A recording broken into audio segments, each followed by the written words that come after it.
없이 살 수 없네. 죄인의 구주여,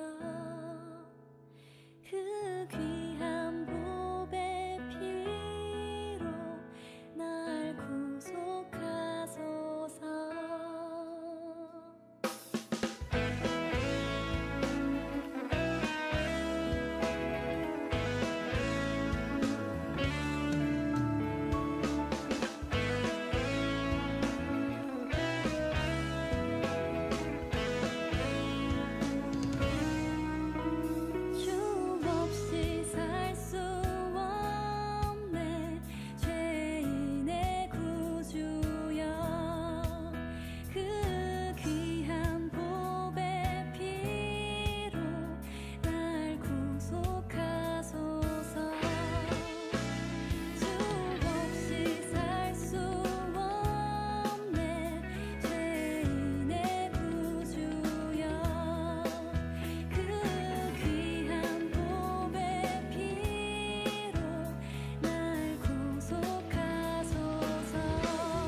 우리 이제 다 함께 일어나셔서 주일 예배를 영과 진리로 하나님께 올려드리겠습니다.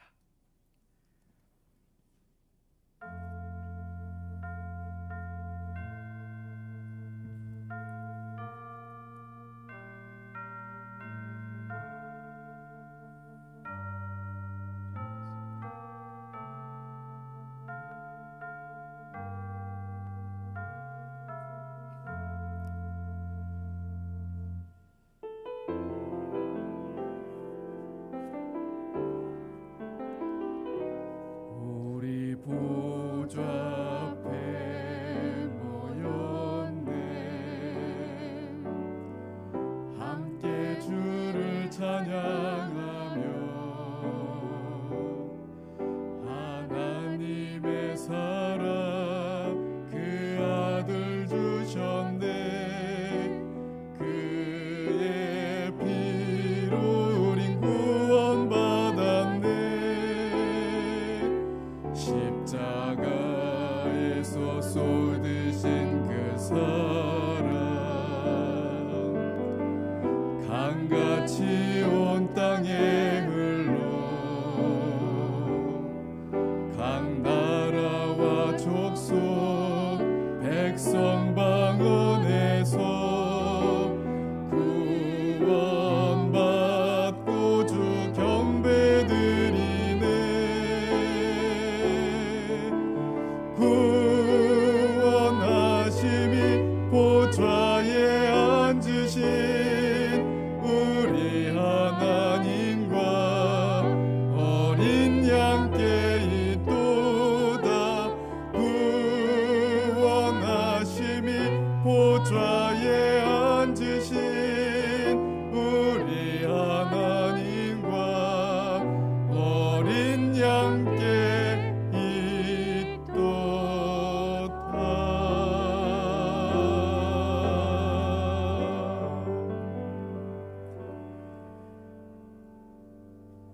온 땅이여 여호와께 즐거운 찬송을 부를지어다.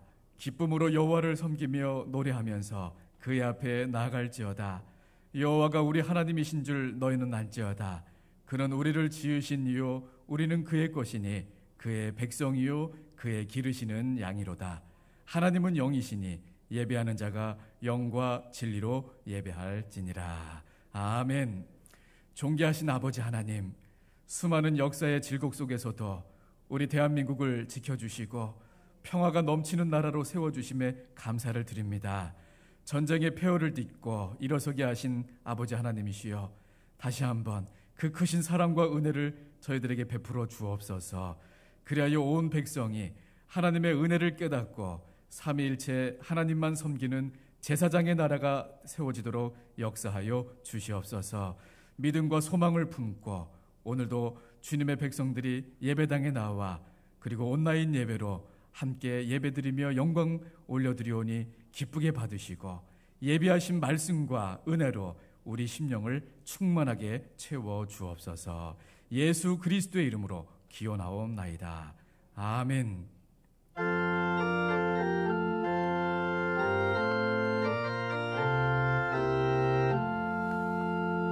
피난처에 있으니 환난을 당한 자 이리 오라.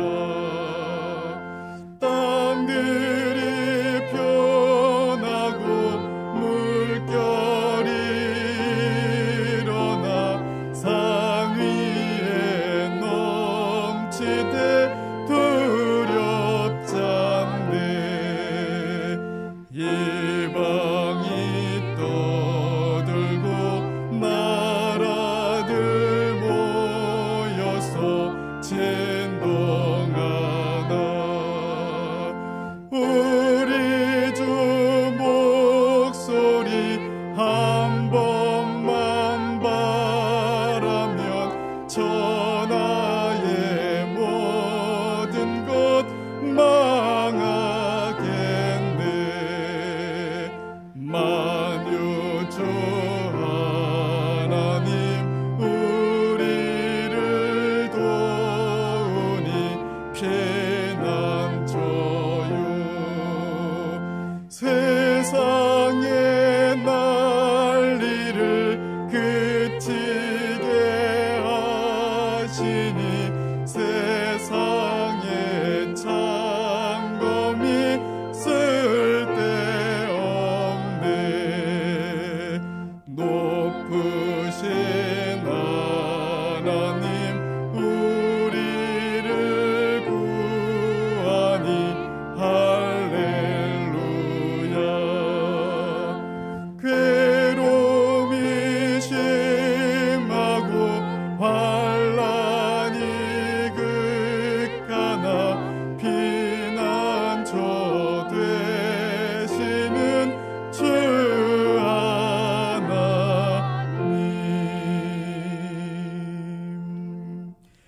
이 시간 지극히 높으시고 거룩하신 하나님 앞에 겸손히 참회 기도를 드립니다. 열방을 통치하시는 만군의 하나님, 나라를 세우시는 분도 하나님이시요 백성을 멸하시는 분도 하나님이심을 고백합니다. 그러나 우리는 나라가 하나님의 섭리 아래 있다라고 하는 사실을 점점 잊어가고 있습니다. 경제 강국이 된 것이 우리의 지혜로만 된 것이라 생각합니다. 자유민주국가를 이룬 것이 국민의 힘으로만 된 것이라 여기고 있습니다. 우리나라 백성들이 점차 하나님을 멀리하며 정치, 경제, 안보, 문화, 교육 모든 분야에서 하나님께서 베풀어 주신 그 은혜의 흔적들을 지워가고 있습니다. 오 사랑의 주님, 제 위에 앉은 그런 심정으로 회개하오니 우리의 죄악과 우리의 허물을 용서하여 주옵소서. 다시 한번 우리나라를 지켜주시고 회복의 역사를 허락하여 주시옵소서. 예수님의 이름으로 참회 기도를 드립니다. 아멘. 지금은 주님과 나만이 아는 죄를 고백하면서 묵묵히 참회 기도를 계속합니다.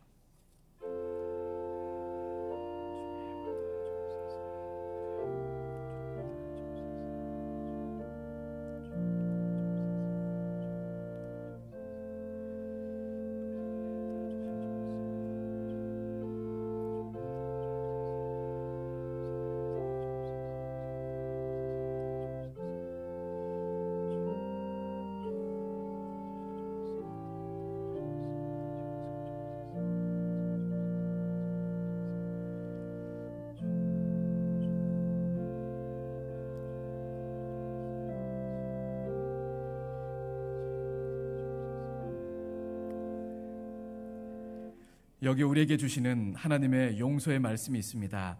모든 사람이 죄를 범하였음에 하나님의 영광에 이르지 못하더니 그리스도 예수 안에 있는 속량으로 말미암아 하나님의 은혜로 값없이 의롭다 하심을 얻은 자 되었느니라. 아멘.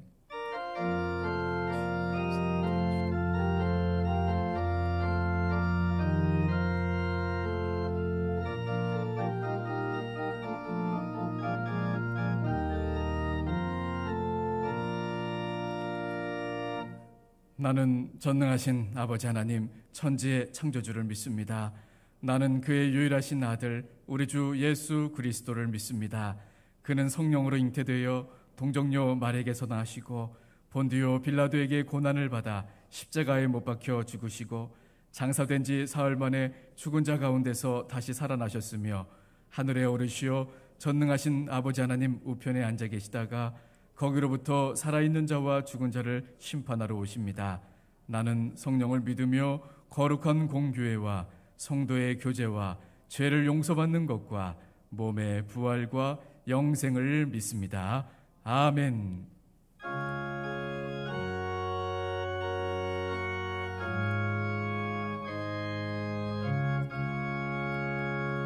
내 평생에 가는 길 순탄하여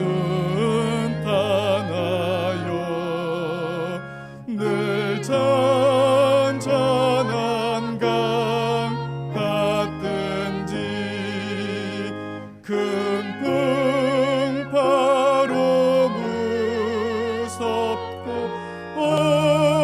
어렵든지 나의 영혼은 늘 편하다. 내 영혼 평안해. 내 영혼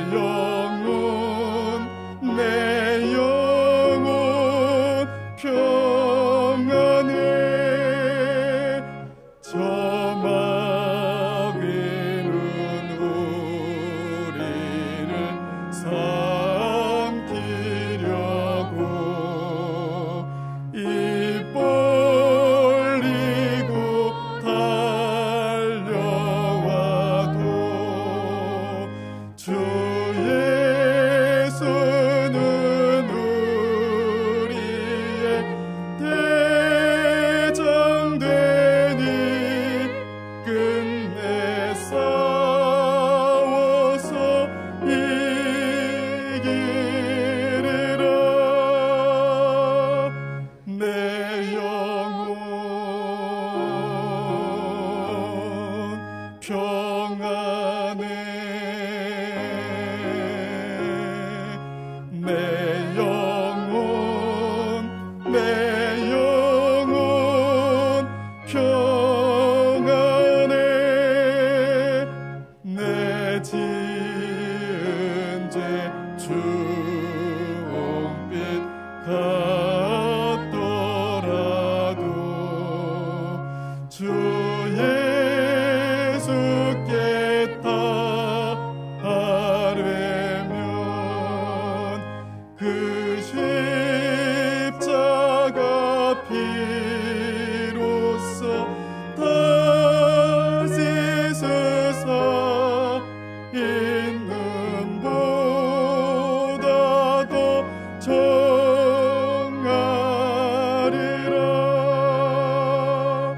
내 영혼 평안해. 내 영혼 평안해. 저 공중에 구름이 일어나며 큰 나팔이 울릴 때에 주 오셔서 세상을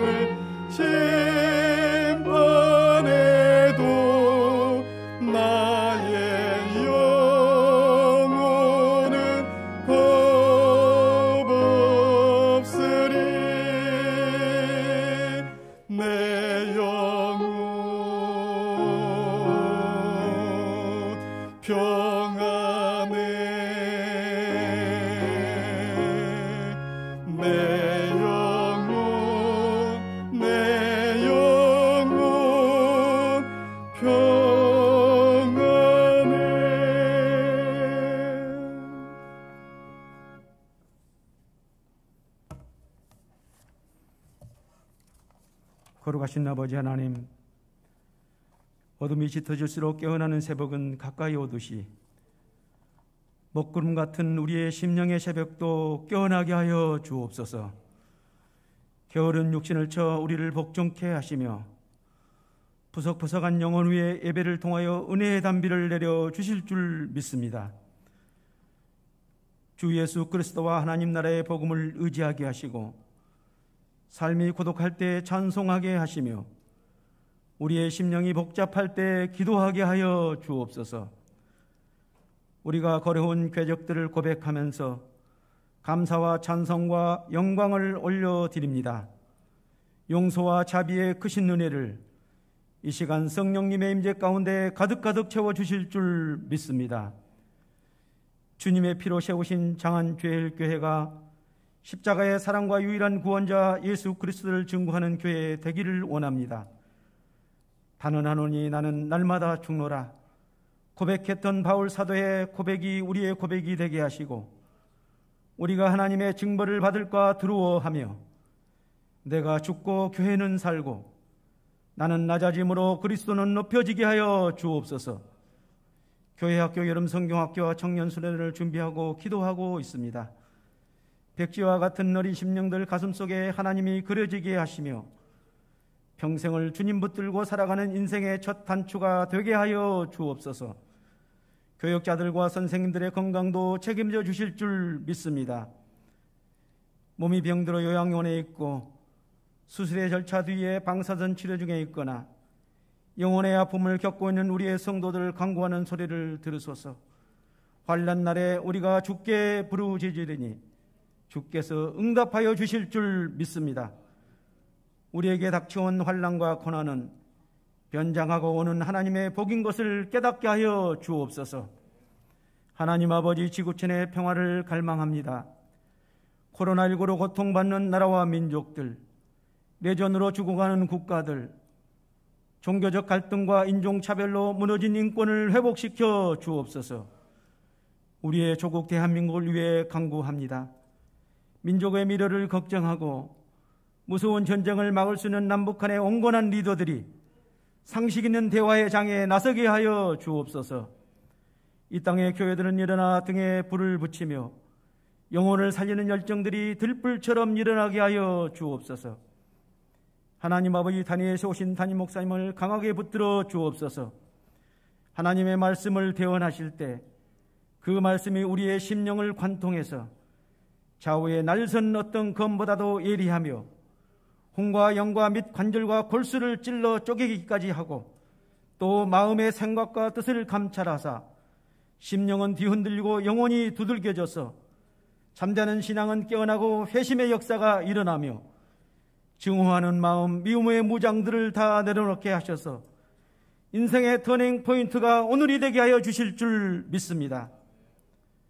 열방 도처에 흩어진 선교사님들과 군복무중인 우리 아들, 딸들과 유학 중이거나 해외에서 사업하는 자녀들과 특별 찬양으로 교사와 간사로 섬김으로 헌신하며 주차관리와 방역과 영상 음향을 담당하는 봉사자들과 사역의 현장에서 자기 몫을 감당하는 모든 성도인들과 어린 생명들과 아침 이슬 같은 우리의 청년들을 축복하여 주옵소서. 감사드리며 예수님의 이름으로 기도 올려옵나이다. 아멘.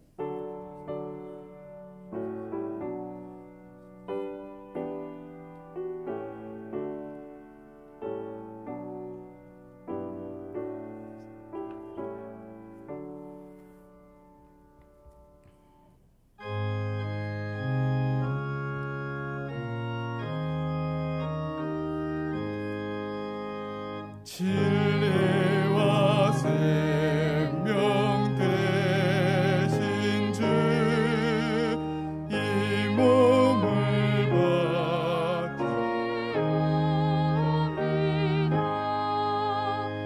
믿음과 사랑 사랑에 한 마음 되게 하소서.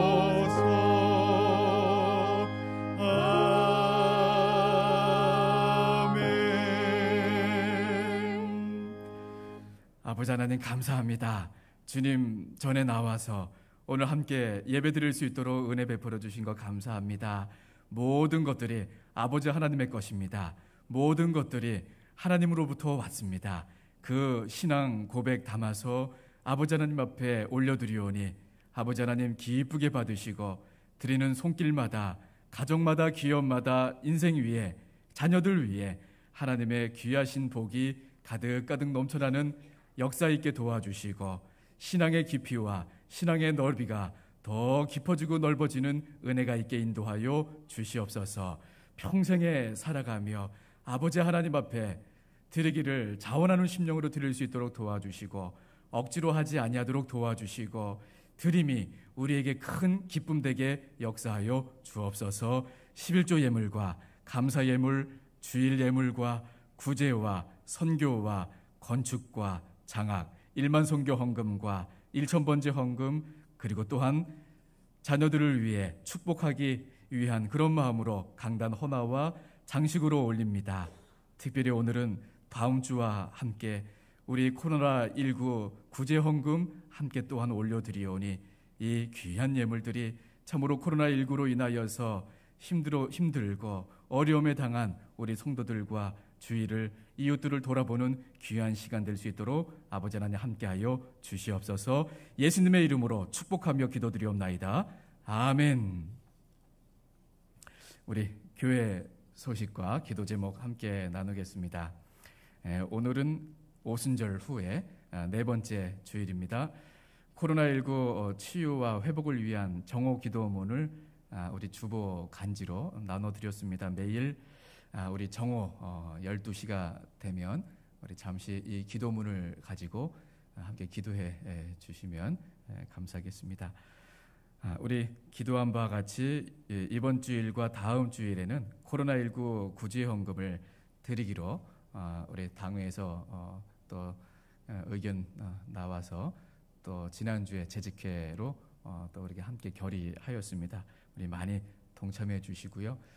우리 한 분이 우리 한 기준은 없지만 그래도 한 분이 한 3만 원 이렇게 생각하고 한번 이번에 모아지는 귀한 것을 정말 생활에 도움이 될 수 있도록 이렇게 돌아보는 그런 시간이 되었으면 합니다.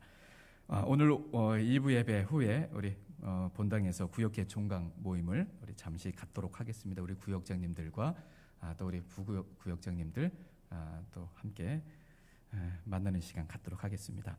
오늘은 피택 항존지 우리 교육 4강입니다. 오후 1시에 모이겠습니다. 오늘 강의는 최기열 장로님께서 해주시겠습니다. 지하실 우리 교육부서에 냉난방기를 새로 설치하였습니다. 이렇게 또 좋은 환경 속에서 아이들 또 모일 수 있도록 또 교회에서 귀한 결정 내려주신 우리 성도님들께 감사를 드립니다. 우리 옆에 분들과 함께 인사하겠습니다. 사랑합니다. 감사합니다. 감사합니다.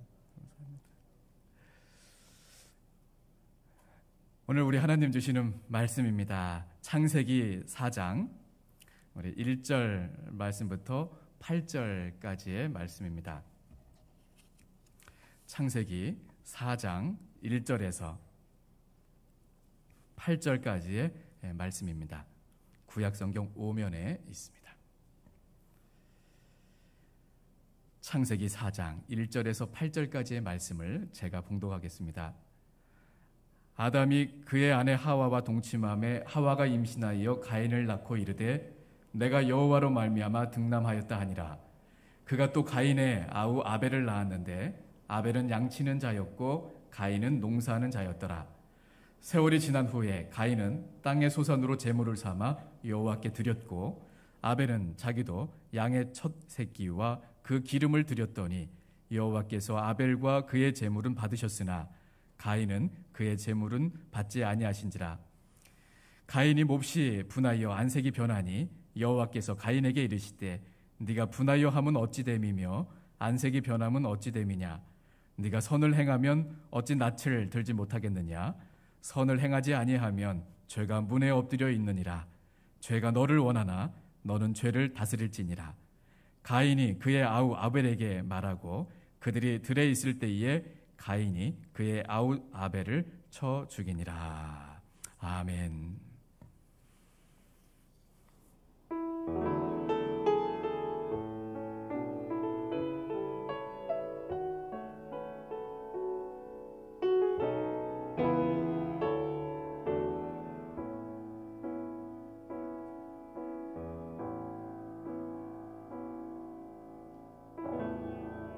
하늘의 문을 여소서 이곳을 주목하소서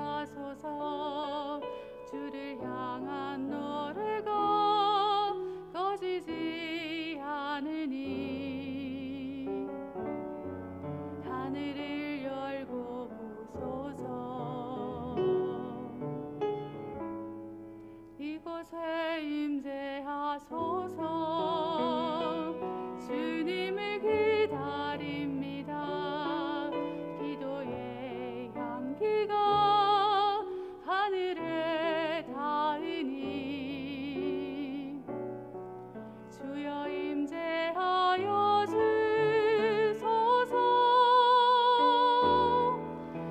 이곳에 오셔서 이곳에 앉으소서 이곳에서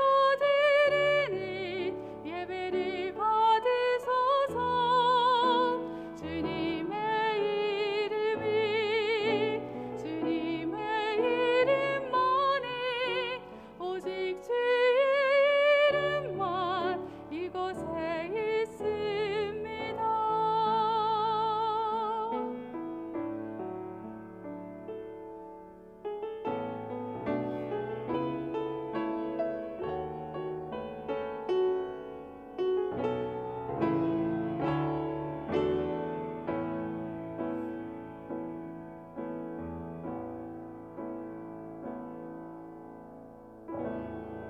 하늘의 문을 여소서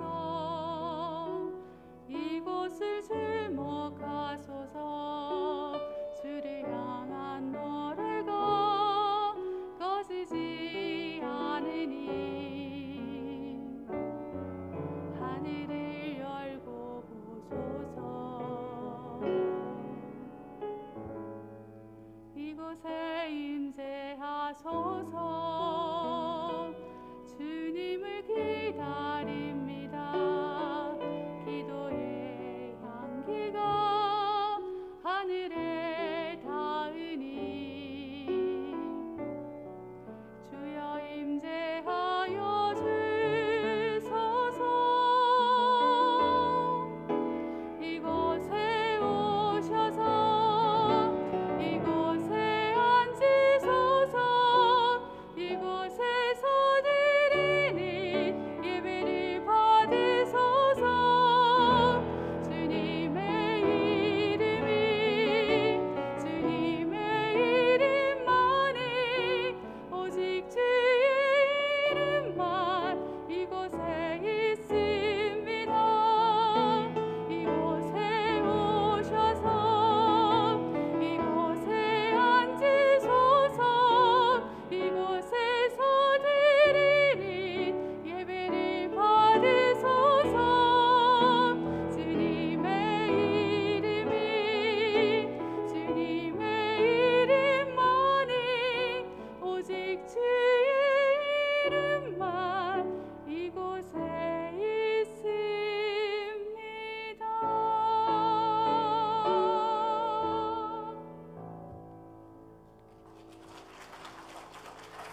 아멘. 감사합니다. 오늘 온 교우들의 마음을 모두어서 올려드리는 기도와 또 아름다운 찬양과 또 아침 일찍 보이는 곳 또 보이지 않는 곳에서 애쓰고 수고하시는 모든 분들께 감사드립니다. 함께 기도하겠습니다. 하나님 아버지, 이 시간에 이제 하나님 말씀 앞에 섰습니다.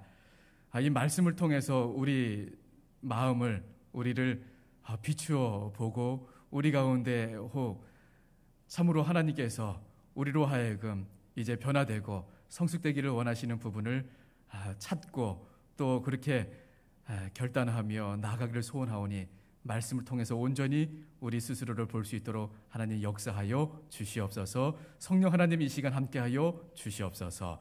예수님의 이름으로 기도드리옵나이다. 아멘.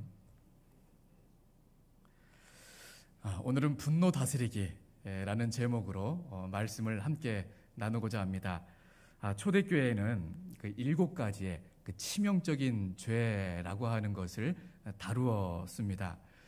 그 치명적인 죄라고 하는 것, 우리가 예수님을 믿고 또 이제 성도로서 이렇게 살아가는데 우리의 그 성숙을 위해서 정말 다스리고 또 내려놔야 되는 그런 죄들이 무엇인가를 우리 초대교회에서는 7가지로 이야기를 했습니다. 그 가운데 하나가 교만, 또 질투, 탐심, 그리고 탐식, 그리고 게으름, 그리고 정욕, 분노입니다. 이렇게 7가지입니다.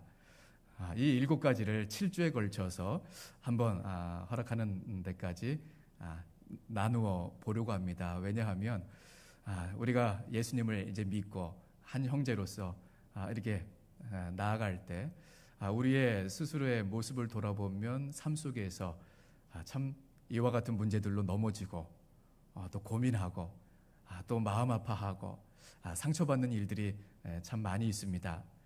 이 7가지를 과연 무엇인지 살펴보고 이와 같은 것들을 다스리고 또 이겨나가는 그러한 시간들로 하나님께서 함께 하시는 그런 시간들이 되기를 또 소원하는, 기대하는 마음으로 말씀을 차례대로 7주에 걸쳐 해 나가려고 합니다. 오늘은 그 첫 번째 시간으로서 이 7가지 가운데의 분노입니다. 분노인 것입니다. 분노라고 하는 것 그 자체는 여러분 죄악이 아니죠. 오늘날의 신학자 또 성경을 연구하는 그런 성서학자들은 이런 그 의견에 모두가 동의하고 있습니다. 이 분노라고 하는 것은 죄악이 아니라는 것입니다. 왜냐하면 분노 가운데는 정의로운 분노도 있습니다. 사회가 잘못됐을 때 정의로운 분노를 품는 것은 꼭 필요한 일입니다. 우리 예수님이 그러하셨습니다. 우리 예수님은 그래서 거룩한 분노를 하셨습니다. 이와 같이 정의로운 분노는 예수님의 거룩한 분노를 닮은 것이죠. 그와 같아서 이 분노라는 것은 그 자체가 죄악이 아닙니다. 동시에 이 분노라고 하는 것은 타락 이후에 자연스러운 우리 인간의 감정이라는 것도 이해를 해야 합니다. 나의 의지와는 상관없이 일어나는 감정입니다. 화가 나고 분이 일어나는 것, 그것은 타락 이후 우리 사람들의 자연스러운 그런 마음이라는 것입니다. 그러면 그것이 자체가 죄악이 아니고 그것이 인간의 자유로운 감정이라고 하는 그런 이유 때문에 그러면 그냥 화날 때 화내고 그런 모든 것을 쏟아내어야 하느냐? 그렇지 않습니다. 문제는 이와 같은 분노를 우리가 통제하지 못할 때가 문제인 것입니다. 통제되지 아니하고 다스리지 못할 때 그 분노는 어떤 죄악으로 나아갈지 발전할지 누구도 장담할 수 없기 때문입니다. 또한 그 결과는 비참하기 마련입니다. 그리고 다시는 되돌릴 수 없는 것입니다. 오늘 본문 창세기 4장 말씀은 이와 같이 다스려지지 않는 이 분노가 어떤 결과를 초래하였는지를 잘 보여주고 있는 말씀입니다. 가인과 아벨 이야기죠. 동생의 제사만 받아 주신 것에 대해서 이 형인 가인이 화가 납니다. 분노가 일어났던 것입니다. 마침내 동생을 쳐 죽이고 성경 최초의 살인 사건으로 기록되고 맙니다. 여러분, 가인은 왜 그토록 분노했을까요? 가인은 왜 그토록 그 분노를 하였으며 가인은 그 분노를 어떻게 극복해 나가야만 했었을까요? 오늘 그것을 우리는 물으면서 우리는 우리 자신에게도 동일한 그런 질문을 하게 되어집니다. 왜 나는 분노하며 살아갈까? 왜 나는 성을 내면서 살아갈까? 그리고 어떻게 하면 이 분노를 나는 극복하면서 살아갈 수 있을까? 바로 가인을 살펴보면 우리 자신도 우리와 동일한 그런 질문을 던질 수밖에 없는 것입니다. 우리는 오늘 3가지로 가인이 분노한 이유를 살펴볼 것입니다.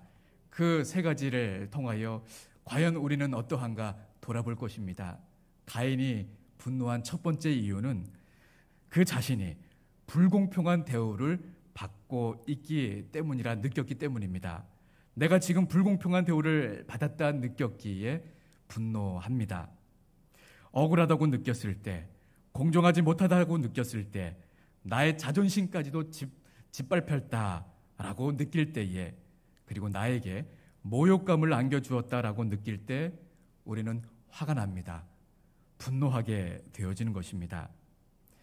가인은 동생 아벨보다 아마 자신이 우월하다, 형님이기도 하고 그렇게 생각했던 것 같습니다. 그래서 이제 하나님께서 당연하게 자신의 재물을 받으시리라 생각했습니다. 그런데 하나님께서 동생 아벨과 그의 재물을 받으셨는데 자기의 재물과 자기는 받아주시지 않은 것입니다. 자존심도 상하고 화가 났습니다. 불쾌했습니다. 거절당한 느낌이었습니다. 오죽했으면 5절 하반절 말씀에 보면 이렇게 기록되어 있습니다. 한번 같이 읽어볼까요? 시작. 몹시 분하여 안색이 변하니. 몹시 분해, 벌벌벌벌 떨면서 안면의 그 근육이 경직되어지는 그러한 모습을 상상해 볼 수 있습니다. 부들부들 떠는 것입니다. 여러분 혹시 화가 많이 났을 때 나도 모르게 손이 떨리면서 눈이 깜박깜박거리는 그런 것을 경험하신 적 있습니까? 어떨 때는 본인이 화가 났을 때 그런 것을 잘 못 느낄 때가 있습니다. 근데 시간이 지나서 상대방이 얘기를 해줍니다. 여차저차 화 났을 때 오히려 걱정했다. 목소리가 떨리고 손이 떨리고 눈이 바들바들 눈에 도끼가 서린 것이죠. 그런 모습을 그 역으로 들을 때가 있습니다. 그와 같이 지금 가인이 그렇게 그런 상황에 놓여 있는 것입니다. 몹시 분해서 안색이 싹 변한 것입니다. 본문 2절 말씀에 보면 우리 하나님께서 왜 그 아벨의 제사를 받으시고 그리고 가인의 그 제물은 받지 아니하셨는가, 이런 이야기를 합니다. 2절 하반절 말씀에 보면 아벨은 양치는 자였고 가인은 농사하는 자였더라. 그래서 하나님께서는 농사보다는 목축을 더 좋아하셨을까? 참 우스운 질문이죠. 그렇지 않지요. 또 이런 이야기도 합니다. 가인의 제사에는 피가 없었기 때문이다. 이런 이야기들은 여러분 많이 들어보셨을 것입니다. 그러나 그것도 옳지 않습니다. 왜냐하면 레위기 말씀에 보면 곡식으로 드리는 소제도 있기 때문입니다. 그래서 이 제사에, 가인의 제사에는 곡식이었기 때문에 피가 없어서 하나님이 받지 아니하셨다라고 하는 말은 옳지 않은 해석인 것입니다. 우리는 그 이유를 3절, 4절 말씀에서 발견할 수 있습니다. 3절 말씀입니다. 우리 함께 읽어볼까요? 3절 말씀 시작. 가인은 땅의 소산으로 제물을 삼아 여호와께 드렸고. 가인은 땅의 소산으로 제물을 삼아 여호와께 드렸습니다. 여러분 여기에는 우리 눈에는 보이지 않지만 미묘한 뉘앙스가 들어져 있습니다. 하나는 땅의 소산이 마치 자기 자신의 것인 양 생각하는 느낌을 우리는 받을 수 있습니다. 그리고 그 어디에도 정성이라고 하는 것을 찾아볼 수 없습니다. 목사님, 그 문장에서 뭐가 잘못됐지요? 이렇게 한번 문장을 바꿔보면 어떨까요? 가인은 땅의 첫 소산으로, 땅의 소산 중에 가장 귀한 것으로 제물을 삼아 여호와께 드렸고. 이런 뉘앙스를 우리는 발견해내지 못합니다. 땅의 소산으로, 마치 내 것 그냥 딱 떼서 드리는 정성이 없는 그런 느낌을 우리는 뉘앙스를 지울 수가 없습니다. 4절 말씀의 아벨을 우리는 반면에 살펴보면 더 이해할 수 있습니다. 4절 말씀입니다. 우리 같이 읽어볼까요? 시작. 아벨은 자기도 양의 첫 새끼와 그 기름을 드렸더니 했습니다. 여기에 중요한 것이 첫째라고 하는 것입니다. 첫째라고 하는 말은 가장 귀한 것을 의미합니다. 이 느낌을 우리는 시편 116편 12절로 표현하면 어떨까요? 시편 116편 12절 말씀은 이렇게 기록되어 있습니다. 같이 읽어보겠습니다. 시작. 내게 주신 모든 은혜를 내가 여호와께 무엇으로 보답할까? 아벨은 이와 같은 심정으로 드린 것입니다. 내게 주신 이 모든 은혜, 이 은혜를 어떻게 하면 표현할 수 있을까? 아벨은 그러한 마음을 제일 깨끗하고 제일 좋은 것으로서 아벨은 하나님께 드리고 싶었던 것입니다. 그 은혜의 감사를 그와 같이 표현하고 싶었던 것입니다. 예전에 우리 어른들은, 요즘에는 우리가 계좌이체로 헌금도 많이 합니다. 옛날에 우리 어르신들 신앙 생활하실 때 보면 주중에 이 은행에 꼭 찾아가서 주일날 드릴 헌금을 아주 새 지폐로 그렇게 바꾸셔서 그렇게 드리는 그런 분들이 많이 계셨습니다. 그렇게 하지 못하면 집에서 다래미로 그렇게 데려서라도 그렇게 드렸던 것을 우리가 보게 됩니다. 그것이 참 형식적인 그것으로 흐르지 않는다면 정말 우리가 본받아야 할 마음의 그 중심이라고 생각합니다. 그 어르신들은 그것이 정말 하나님께 가장 깨끗하고 좋은 것을 드리고자 하신, 그러고 싶어서 하셨던 아름다운 행동이었던 것입니다. 요즘에 우리가 다시 한번 생각해 보아야 할, 돌아보아야 할 마음인 것이죠. 아벨에게는 그러고 싶은 마음이 있었던 것입니다. 내가 가진 그 모든 것이 전부가 하나님의 것이라고 하는 신앙 고백적인 행동을 하고 싶었던 것이죠. 그런데 가인은 마치 내가 농사를 지어서 내가 가지고 있는 것에 그냥 내 것이지만 형식적으로 하나님께 떼어서 주는 느낌을 우린 지울 수가 없는 것입니다. 나의 재물에 과연 이와 같은 일들을 가인이 만났을 때, 그러면서 분하여서 안색까지 변했을 때, 가인은 오히려 이렇게 생각해 보면 어땠을까요? 나의 재물이 무엇이 잘못된 것일까? 왜 하나님께서 나의 재물은, 나의 삶은 받아주시지 않았을까? 이렇게 질문해 보기 시작했다면 얼마나 가인에게 많은 변화를 가져올 수 있었을까요? 여러분, 때때로 우리에게 이와 같이 마음에 분이 일어날 때 스스로에게 이렇게 물어보는 것이 그 분노를 이겨내는데 첫 번째 길입니다. 왜 내가 이렇게 화가 나 있지? 많은 경우에 분노의 원인 제공을 자기 자신이 할 때가 여러분 많이 있습니다. 내 자신 때문에 화가 나는 것입니다. 내 안에 그 분노의 원인이 도사리고 있었던 그런 경우가 대다수입니다. 우리는 내가 무엇이 잘못되었는가와 같은 질문에 너무 인색합니다. 내 탓이요가 아니라 네 탓이다 라고 하는 마음을 우리는 더 많이 가지고 살아가는 것 같습니다. 이 마음이 변화되지 않는 한 우리는 이 분노를 결코 다스릴 수가 없습니다. 내가 왜 이렇게 이 문제에 대해서 화를 내고 있지? 이렇게 물어보는 질문에 인색하시면 안 됩니다. 항상 마음속에 분노가 이럴 때 내 자신에게 물어야 됩니다. 너 왜 분노하고 있니? 호경아, 왜 너 지금 분노하고 있니? 왜 그렇게 화가 나서 안색이 그렇게 변했니? 우리 가인이 이와 같은 모습을 보면 종합해 볼 때, 그런 면모를 종합해 볼 때 현재 가인의 영적 상태는 건강하지 못했다라는 것을 우리는 알 수 있습니다.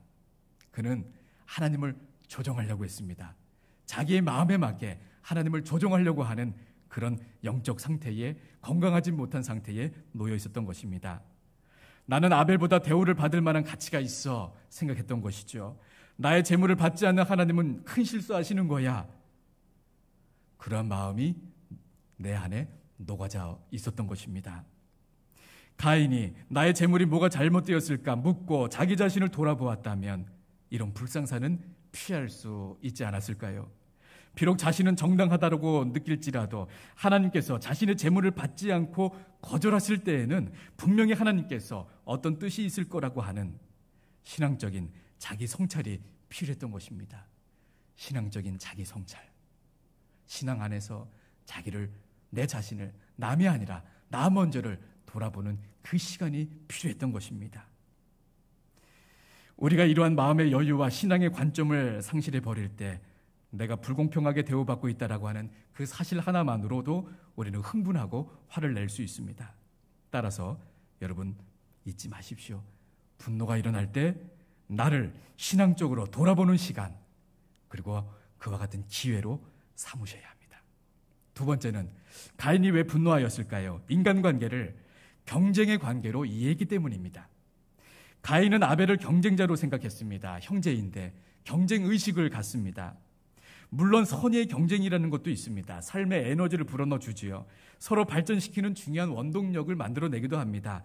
그러나 경쟁이라고 하는 것은 설사 그것이 선의의 경쟁이라 할지라도 그것에는 여러분 악이 도사리고 있다라고 하는 것을 잊지 마셔야 합니다. 이태규 씨의 한국인의 의식구조라고 하는 책이 있습니다. 그 책에 보면 재미있는 비유 하나가 나옵니다. 독 속에 그 항아리 같은 독이죠. 그 독 속에 개입니다. 그렇게 높지 않은 독입니다. 그 개가 한 마리면 언제든지 그 독에서 나올 수 있는 독입니다. 그런데 참 신기한 것은 여러 마리의 개를 그 독 안에 넣으면 한 마리도 나오지 못한다고 합니다. 그 이유는 한 마리가 나가려고 하면 다른 개가 그 나가려고 하는 개의 다리를 붙잡아서 못 나가게 하는 것입니다.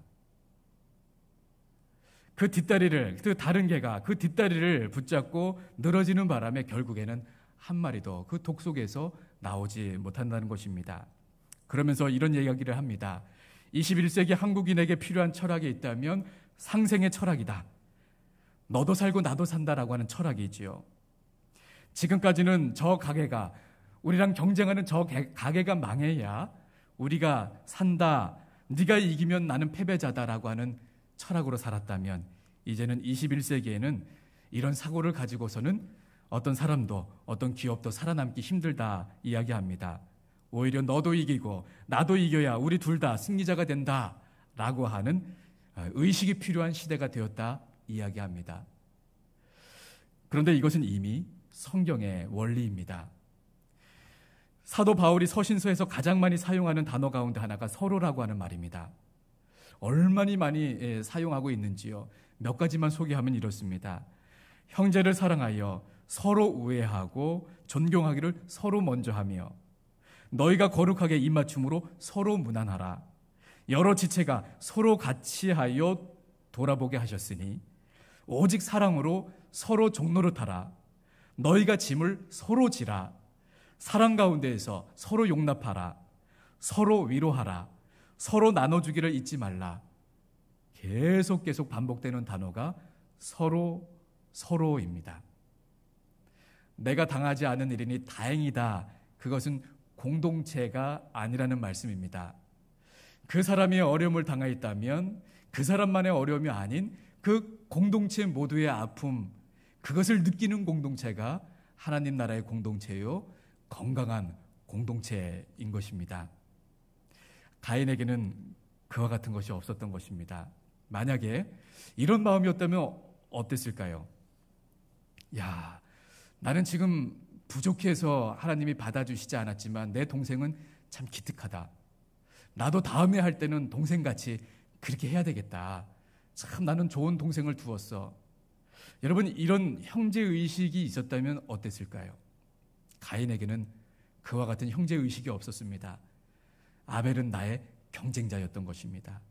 그런 마음이 떠나지 않는 한 우리 마음속의 분노는 여전히 살아서 주리를 틀고 있을 것입니다. 9절 말씀에 보니 이렇게 기록되었습니다. 9절 말씀입니다. 여호와께서 가인에게 이르시되 내 아우 아벨이 어디 있느냐? 그가 이르되 내가 알지 못하나이다. 내가 내 아우를 지키는 자니이까. 내가 내 아우를 지키는 자니이까. 형제의식이라고는 전혀 발견해 볼 수 없습니다. 헬라어로 이 형제라고 하는 말은 아델포스라고 하는 말입니다. 이 말의 뜻은 아무 조건 없이 도움을 주고받을 수 있는 관계입니다. 조건을 두지 아니하고 조건을 초월해서 도울 수 있는 그런 관계를 이야기하고 있습니다. 그것이 형제 아델포스라고 하는 말입니다.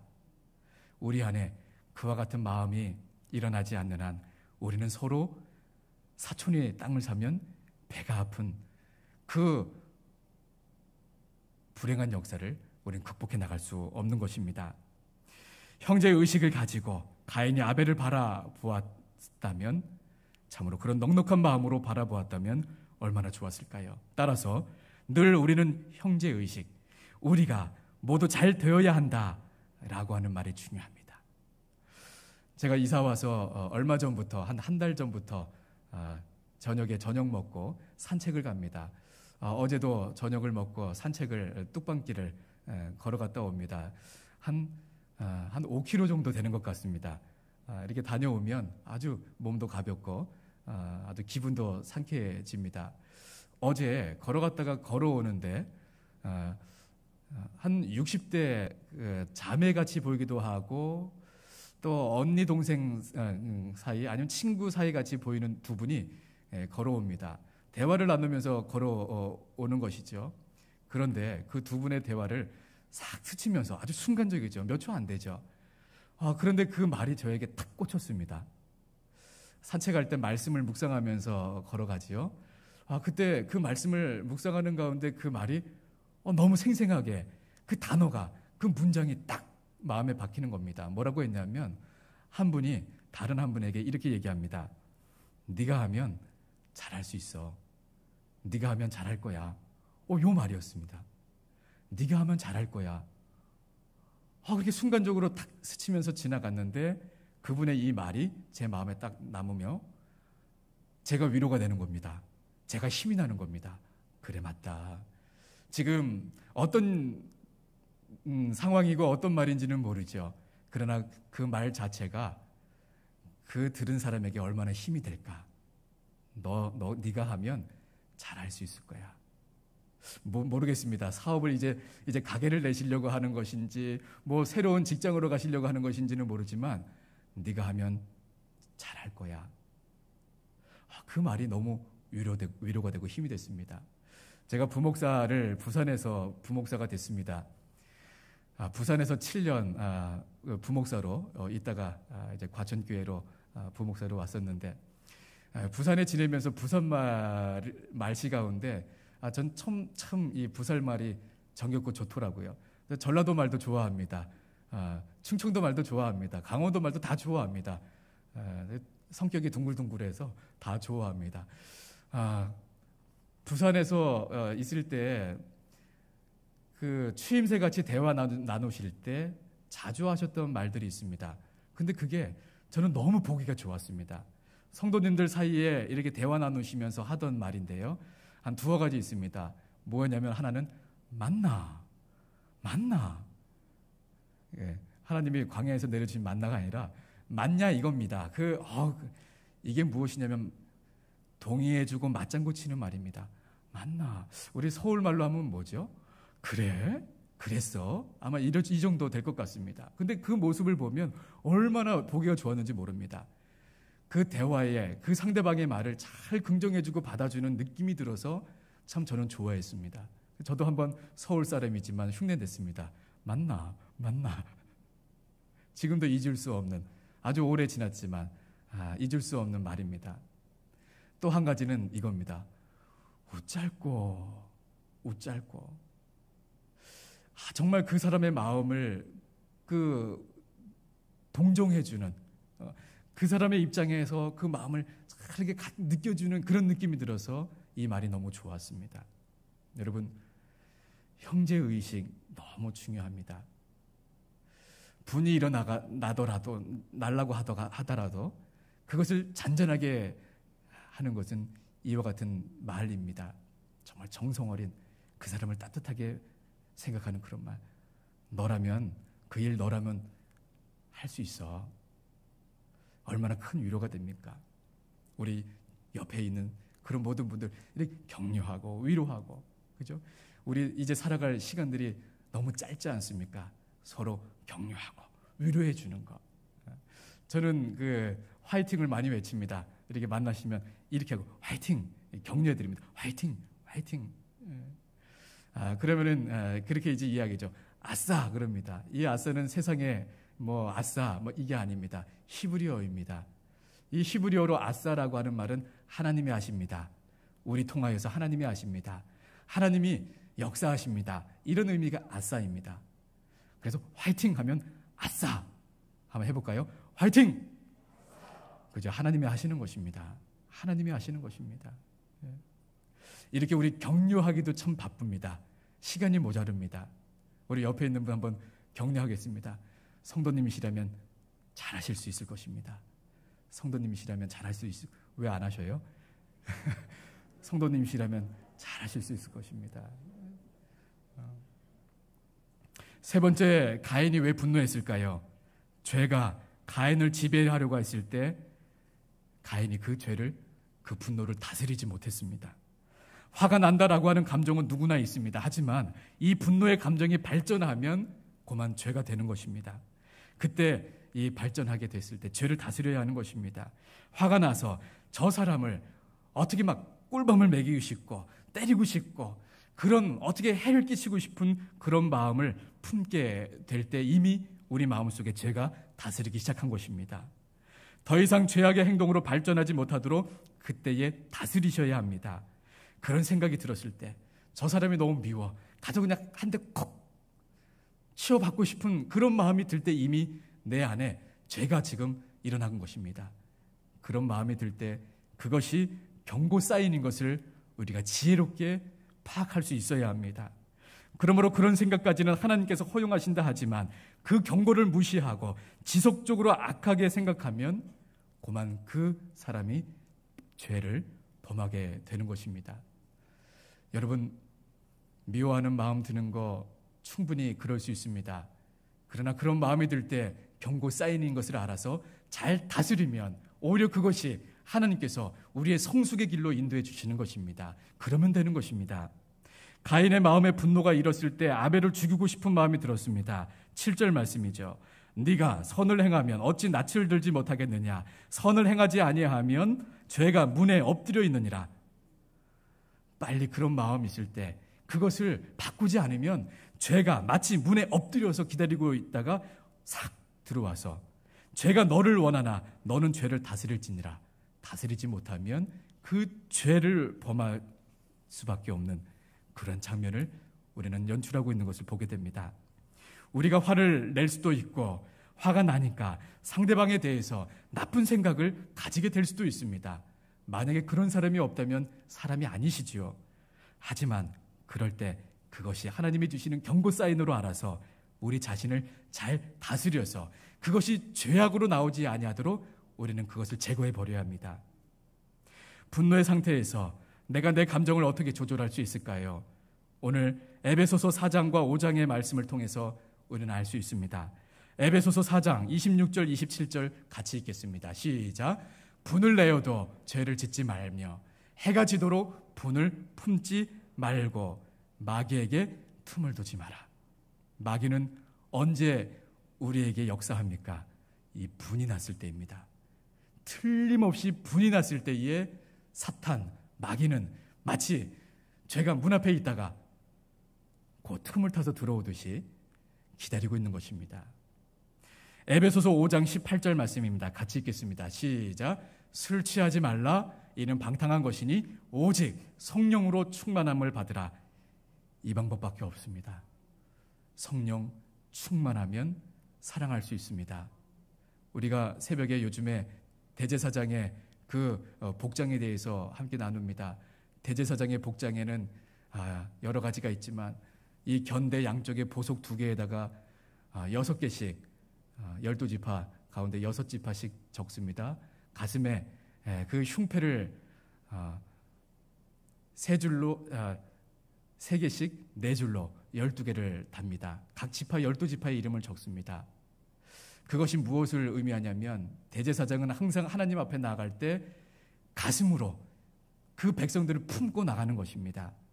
사랑하지 않으면 그 무거운 그 대제사장이 해야 할 그 직무를 감당할 수 없는 것입니다. 그 백성들은 마음의 사랑으로 품지 않으면 못하는 것입니다. 목사도 마찬가지입니다.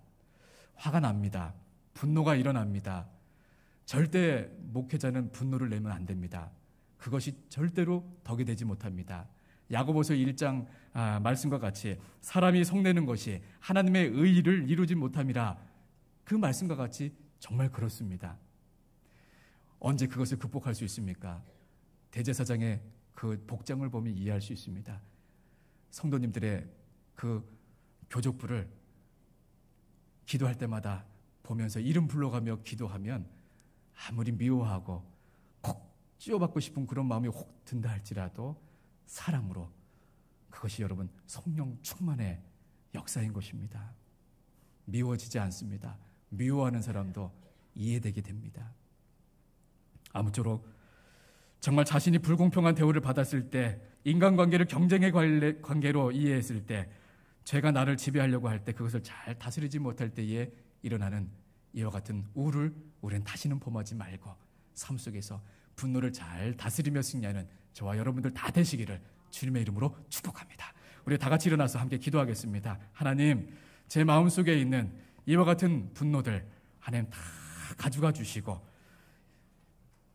경고하는 사인으로 알아서 미워하는 사람 마음에 들 때에 그것이 죄로 자라나지 아니하도록 잘 다스리는 그런 삶을 살게 해주시옵소서. 사랑하는 마음으로 가득 넘치게 해주옵소서. 성령 충만하게 하여 주옵소서. 우리 한번 같이 주님께 기도하겠습니다. 하나님 아버지, 맞습니다. 우리 마음속에 아버지 이와 같은 분노가 일어날 때가 있습니다. 내가 무시당했다, 내가 부당한 그런 대우를 받았다라고, 내 자존심을 짓밟았다고 하는, 그럴 때 모욕감을 줬다라고 할 때에 아버지 우리 마음속에 분노가 일어납니다. 아버지, 그와 같은 분노가 일어나서 사람을 미워할 때도 있습니다. 하나님, 그러나 그런 미움들이 자라나서 죄악까지 범할 때가 있습니다. 주여, 이 시간에 아버지 우리 마음을 다스려 주시옵소서. 아버지 우리 마음을 다스려 주시옵소서. 주님 찾아오셔서 아버지 은혜 베풀어 주옵소서. 은혜 베풀어 주옵소서. 우리 마음속에 아버지 주리를 틀고 있는 아버지 그 모든 것들을 아버지 주님의 사랑으로 성령의 불로 태워주셔서 아버지 사랑하게 하여 주옵소서. 아버지 오히려 위하여 기도하게 하여 주옵소서. 하나님, 그리하여서 우리가 아버지 이 가인이 아버지 이와 같은 우를 범했던 그 길을 다시는 아버지 우리가 걸어가지 아니하도록 하나님 도와주시고, 형제 의식이 있게 도와주옵소서. 아버지, 우리는 모두 주님 안에서 할 수 있습니다. 아버지, 우리 격려해 주시고 위로해 주시고, 아버지 우리가 하나님 서로 위로하며 격려하며 아버지 이렇게 함께 주님 허락하신 이 길을 걸어가는 삶이 될 수 있도록 아버지 인도하여 주옵소서. 예수님의 이름으로 기도합니다.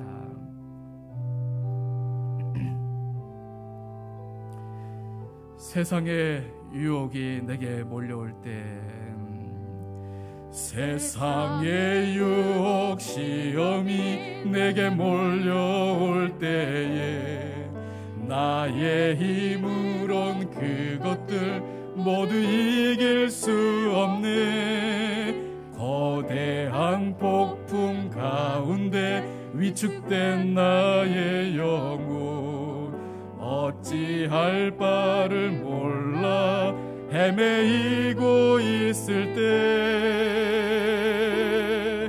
주를 찬양,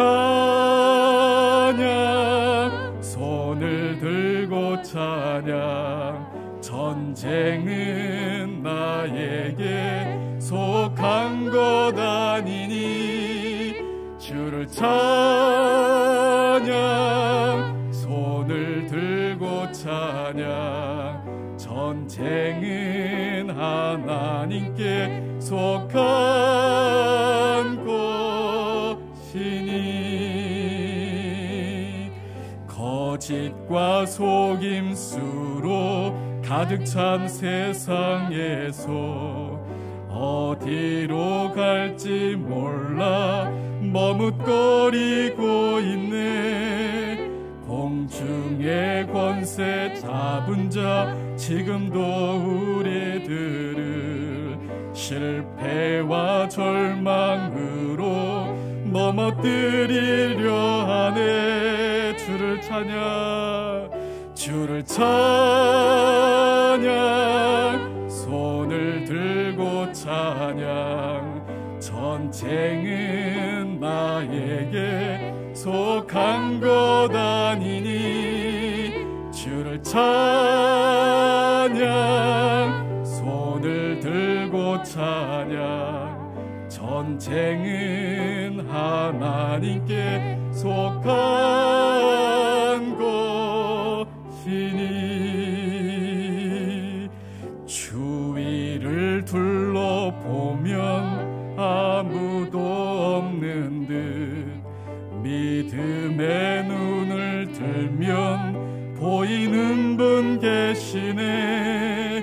지금도 내 안에서 역사하고 계시는 사망과 어두운 권세 물리치신 예수. 우리 두 손 높이 들고 주를 찬양,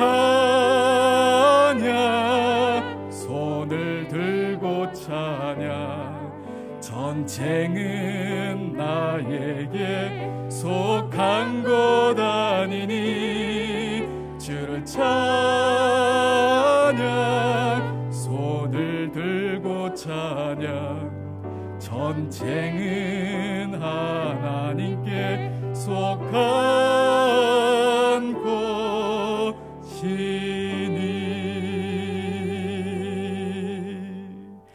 이제는 우리 주 예수 그리스도의 은혜와 아버지 하나님의 그 무한하신 사랑과 성령 하나님의 감화, 감동, 교통하심이 참으로 우리를 늘 넘어뜨리려고 하는 악한 사탄, 마귀, 귀신들의 그 역사 가운데 분을 냈을 때에 그 틈을 노리고 넘어뜨리려고 하는 그 이제 영적 세계를 이제 깨닫고서 이제 우리 마음속에 미움이 일어나고 분노가 일어날 때에 잘 다스기를 원하여 성령 하나님께 구하며 성령 충만함으로 사랑함으로써 오히려 이겨내기를 이제 결단하며 나아가는 주님의 귀한 하나님의 자녀들 위해 이제부터 영원까지 함께 계시옵기를 간절히 축원하옵나이다.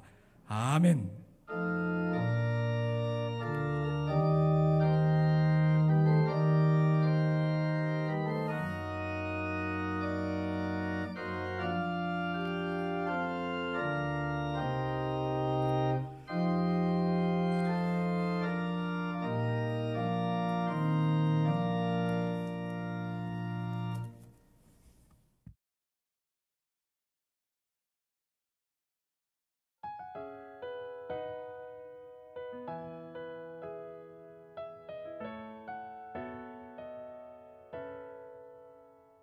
주 없이